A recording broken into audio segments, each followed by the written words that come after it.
Superman agese uramuzi cyangwa nkubajije umuntu wumvise bwa mbere? Cyetse ntagira internet. Ndamuzi. Niba umuntu uvuga ko umunyarwanda utamuzi ngo bazamushyirana bamukubita akanya. Yarazwi cyane. Superman agimuzi iki James mu byukuri? Umu agent kandi n'indirimbo ze nyene nabonye. Byose ndabizi. Ejo waririmbye indirimbo kwa icyo nayibwira nta kindi nayisi urarenze. Hanyuma wemera ko shitani ifite ububasha? Shitani iriho ariko nta bushobozi ifite kireka kuwayikoreye. Iyo se muhuye byagenda gute wayibwira iki? Ntago nakemera ko duhura nayihunga. Kubera iki wahunga? Ntago kurumva beze urumva shitani ahiba ni kwa shitani nyine. Kandi buriya umuntu wese agira imani ni iki? Kurwayasi kwemera. Giye kwemera kwanjye ntemera ko shitani ariho anakorerwa n'abantu barahari kandi umubelivinze ngira ngo yigeze kumva namagana amarozi mu mupira w'amaguru. Hari n'abajya babijyamo mu mupira w'amaguru amarozi bakayakoresha kuko ibyo bitego bakabibona, ariko burya nuko baba barabelivinze shitani, ariko at the end eventually basoza nabi. Ariko iyo ukora ikintu ugastrugglinga ugaca mu kazi mu buzima bukomeye kuko urabizi ibintu by'Imana ubanza no guca muri struggle ukabanza ugahasoringa ukanushwa no kuvuga utese igihe nakoze iki ku Mana ko bidacamo, ariko burya Imana abanyarwanda bajya banga ngwigutindije iragutegera. Igutindije iragutegera kandi bakongera bakavuga ngo uwo niba wigize iti imusiga haraka uwisizira munogereza. Igihe rero cy'Imana yo kigeze nyine biba byaciyemo. Gero nk'ubu ntacyo nyishinja rwose kuko mvuze ngo Imana ntiyamfunguriye amayira yo gukora. Ndashimira Imana, ndashimira n'igihugu cyanjye kuko gishyigikira ibikorwa byanjye kikanje inyuma.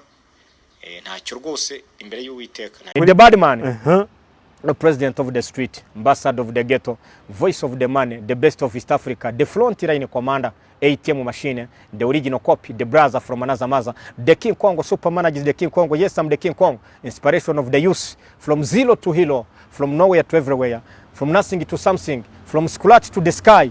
Mtoto wa Mungu, the Kwenyene boy. Superman is the king of YouTube. Yes, I'm king of YouTube in the house right now. Yes, the super manager. Hiyo point ni ngumu hiyo kwa sababu huyu bwana anajulikana, ya kwanza.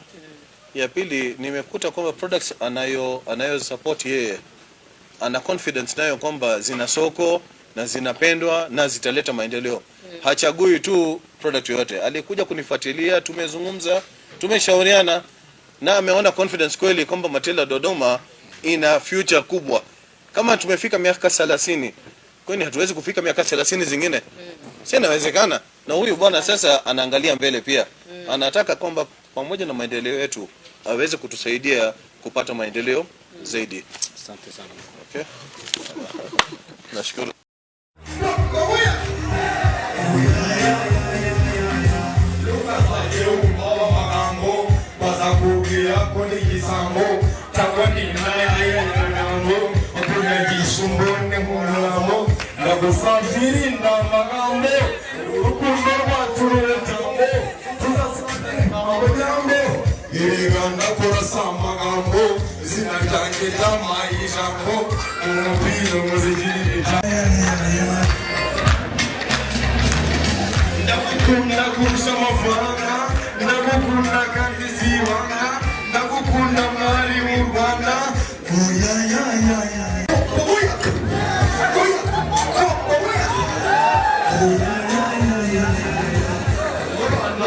kurutisha zagutetesha muri nihimba mwani wacu matima mereke papa wanjye gakumba ukabira hata mu gikumba mubyimire nasi narumba uri beza kendera marimba reka mbikubwire ndirimba tuzabana niya wabingumba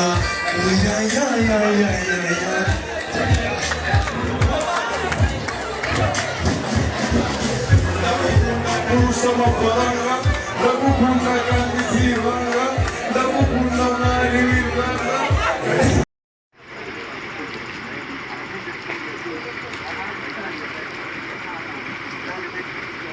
Simameni hapo basi.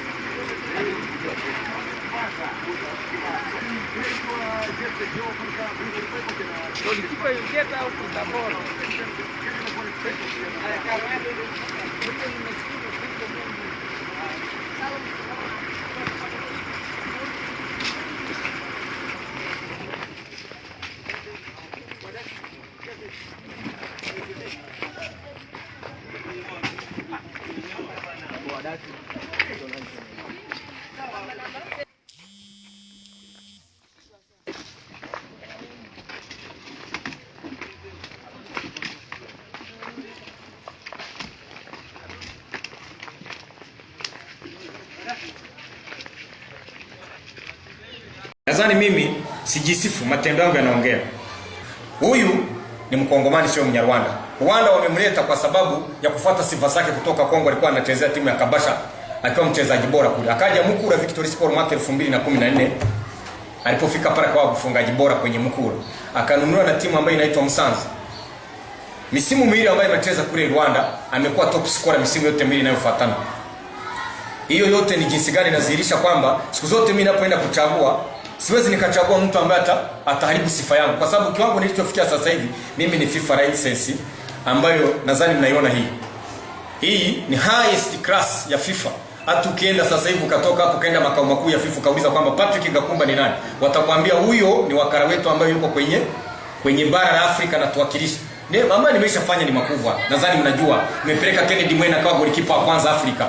Nimepeleka Faruku Mimi ameenda Ubelgiji akawakilisha. Kwa hiyo watu ambao nimepeleka mpaka sasa hivi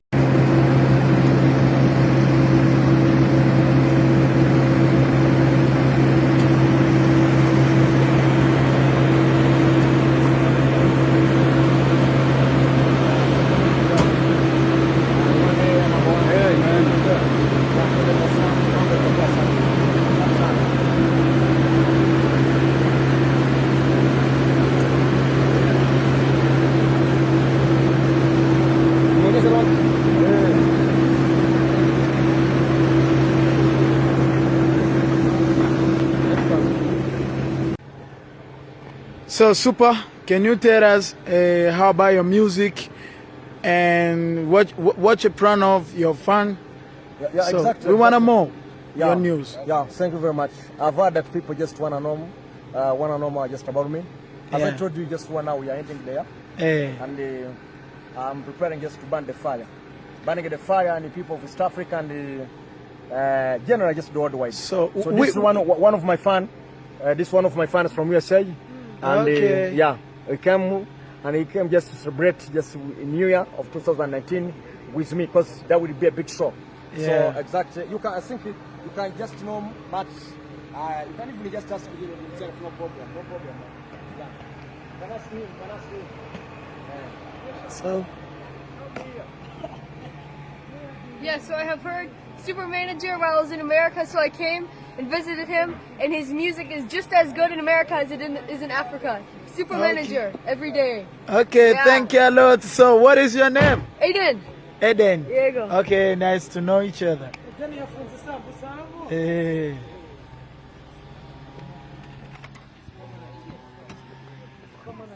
Sasa unaposhindana lazima uje, yani uende ujue kwamba lazima nifanye chini na juu na mimi nifike napopataka ili na mimi nijiuze. Sasa uwezi kujinadi wakati wewe unajua kwamba timu ya taifa inafanya vibaya. Sasa inapofanya vibaya wale wanaofanya vizuri ndio wananunuliwa. Kwa hiyo naweza nikasema hiyo kwanza ni sababu mojawapo kubwa ambayo inawafanya wachezaji wa Tanzania wasiende mbali. Ni kweli kabisa timu ya taifa inawafanya warudi nyuma, kwa sababu wanapofanya vibaya kwenye timu ya taifa mimi nitawauzaji. Kwa sababu huwezi kusema nimecheza kwa klabu Simba na Yanga, kwa sababu Simba na Yanga zenyewe hazifiki kwenye makundi mara nyingi.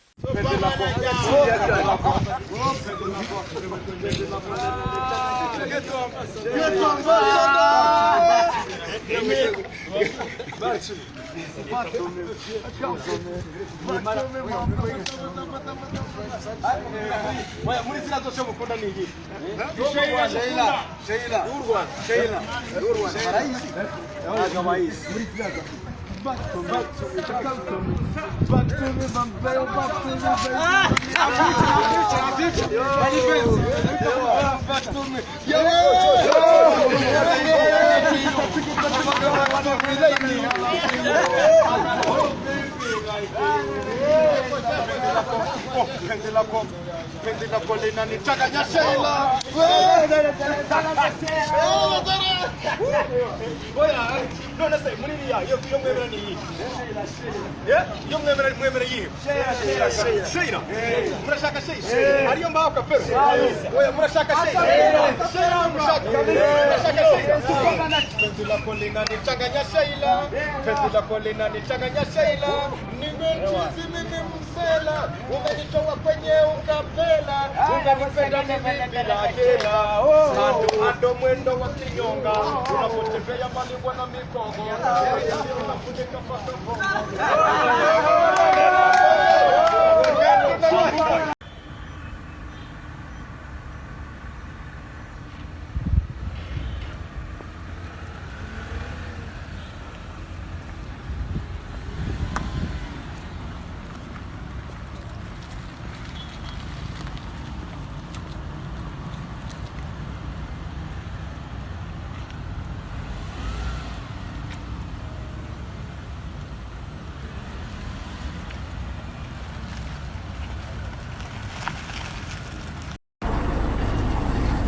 Babadaju, Ayowashu, Ayopafu, Midabashu, Satisfaction all one time.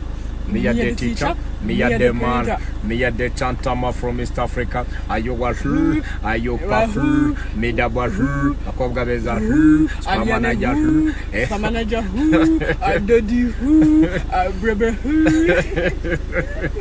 yo gukora neza kandi genda ashaka abandi bakora neza kugira ngo babere urugero andi makipe bitere n'abakinnyi bakoze neza kurushaho noneho Imana yadufasha bakagera na kimwe cya kabiri cyose bakanatwara igikombe ko nari yagitwara yose na makipe ngari kuri sport ni ikipe ibiri ikipe ifite records muranabizi niri ya kipe ejo bundi yayikuyemo gusa kubera imibare ko ntabwo yikuyemo irusha ibitego ni imibare gusa ya FIFA nayo barimo gushaka guhindura mwarabyumvishije so maze kubona ubuyobozi buriho byatumye nje hano gushimira ikipe ya Rayon Sport na cyane cyane umukinnyi wanjye mfitanye nayo kontra Basonga Bob uyu nguyu mureba hano nkaba nanababwira ko hari ikipe ngiye kumutwaramo kubera ko ikipe yamwifuje kuko ejo muri mwarebonye yitwaye neza bikaba binajyanye n'iki bikaba binajyanye nuko kumushimira igihembo namwemereye nuko umuruhutsa akabanza akaruhuka mu bwonko ku itariki 11 nzabatembereza muri Akagera National Park turi kumwe n'abantu batembereza ba mucyarugendo ku isi hose turi kumwe ni company yanjye company zizi tembereza ba mucyarugendo ngo nayo ya mbere yitwa ho mu Rwanda Safari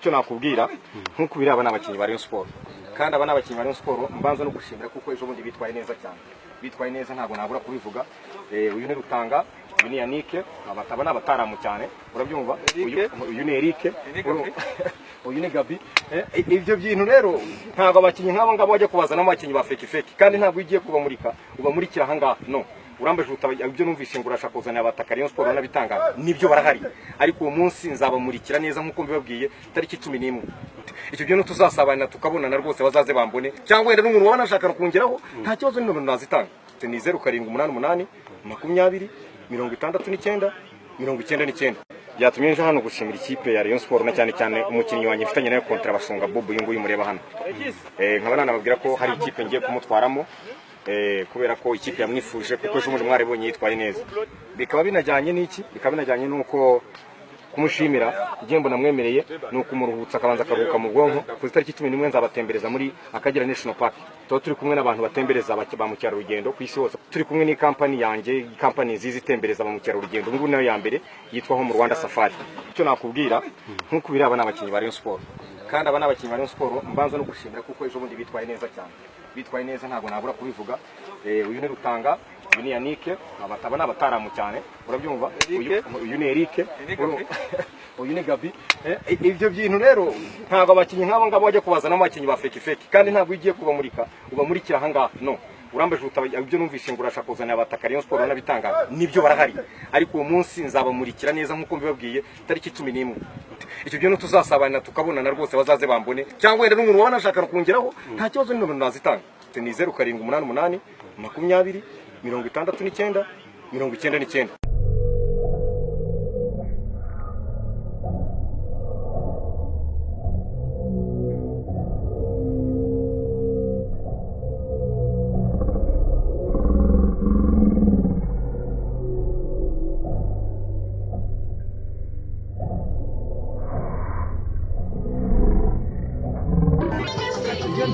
sawa. Supermanager se uramuzi cyangwa nkubajije umuntu wumvise bwa mbere? Cyetse ntagira internet. Ndamuzi.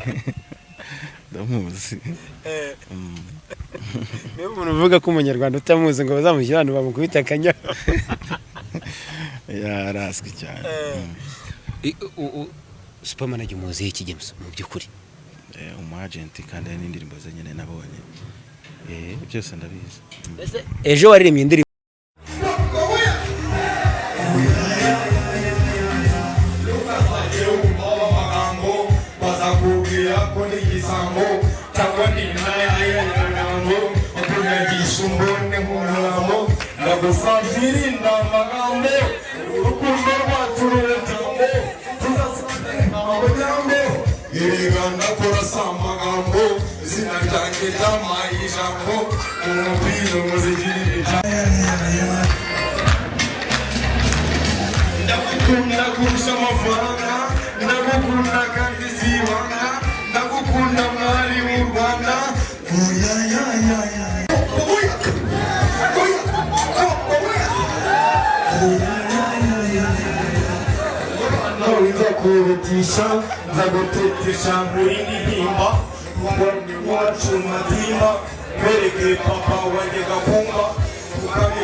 Wagwana.